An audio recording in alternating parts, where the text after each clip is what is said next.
일본의 초계기 도발이 계속되고 있습니다. 지난 23일 우리 해군 대조영함을 향해서 저공비행 당시의 사진을 보면 고도가 200피트, 불과 60m 상공에 불과한 접근이었습니다. 대조영함의 높이가요 30m, 이 가운데 물에 잠기는 부분이 8m 정도 된다고 하니까 대략 군함의 위쪽으로 한 40m 근처에서 일본의 그 큰 초계기가 떠 있었던 셈입니다. 우방국 함정에 대한 명백한 도발 행위이므로 일본의 저희를 의심하지 않을 수 없으며 이를 강력하게 규탄한다. 위협 비행이 아닐 수 없습니다. 일본 초계기의 이런 위협 비행인 올해만 벌써 3번째입니다. 지난해 12월 20일 북한 선박을 구조하려던 우리 해군 함정의 위를 최초로 위협한 것까지 합치면 무려 4번에 걸쳐 이렇게 무리한 비행을 시도했습니다. 그렇다면 일본은 도대체 왜 이런 형식의 도발을 반복하고 있을까요? 미국과의 관계가 틀어지면서 태평양 지역에서 자신들의 힘을 과시하고자 이 지역 패권을 잡으려 한다는 분석이 나왔습니다. 군사 전문가인 정의당 김종대 의원의 분석입니다.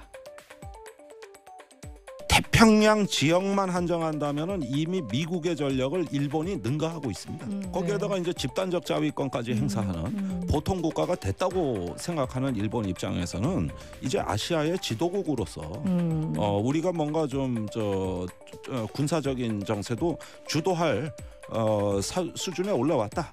게다가 미국은 계속 빠져나간다. 그 힘의 진공 상태를 우리가 메울 수 있다. 네. 이러면서 한국을 굴복시키겠다는 이제 아시아의 지도국 행세를 하겠다는 의사표시라고 봐요. 김종대 의원은 중국의 전투기가 예고도 없이 우리 방공식별 구역에 들어오는 것도 이런 것과 무관하지 않다 이렇게 분석했습니다. 더구나 일본의 아베 정권이 추진하고 있는 전쟁할 수 있는 나라로의 개헌을 위해서 군사적 긴장감은 더욱 필요할 텐데요. 이를 토대로 군사력을 증강하고 여론도 만들 수 있을 테니까요. 일본은 사실 역사적으로도 이런 종류의 전략을 활용해왔습니다. 유조고 사건, 노국요 사건으로 다 만주 침략, 중국 침략을 합리화시키는데 그를 조작을 했던 역사가 있는데 물론 그 역사를 지금 일본에 비유할 건 아니지만 뭔가 솔직하고 정직하지 못한 면이 있는 것 같고요. 특히 그 최초의 이러한 도발적 비행을 한 것이 저번 달 20일이잖아요. 예. 근데 12월 18일 날 일본이 방위 대강을 확정을 해요. 방위 대강이라 5년 원래 10년마다 이제 방위 원칙을 이제 계획을 발표하는데 아베 정부에 들어와서 5년으로 바꿔가지고 2013년에 했던 걸 2018년 12월 18일 날 앞으로 5년간 일본 방위 백서를 발표를 하는데 총 5년 동안 274조의 돈을 투입하겠다. 방위로. 그리고 항공모함을 만들겠다라는.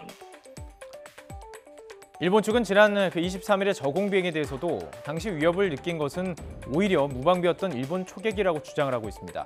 이와야 다케시 방위상은 기자들이 우리 국방부에서 공개한 사진에 대해서 물어봤는데 봐도 잘 모르겠다면서 모르쇠로 일관하기도 했습니다. 만약 일본이 다시 아시아의 군사적 패권 국가가 되기 위해서 이런 행보를 이어가는 것이라면 우리의 대응책 역시 주변국가 외교적 협력을 강화하는 등 분명히 달라져야 할 것으로 보입니다.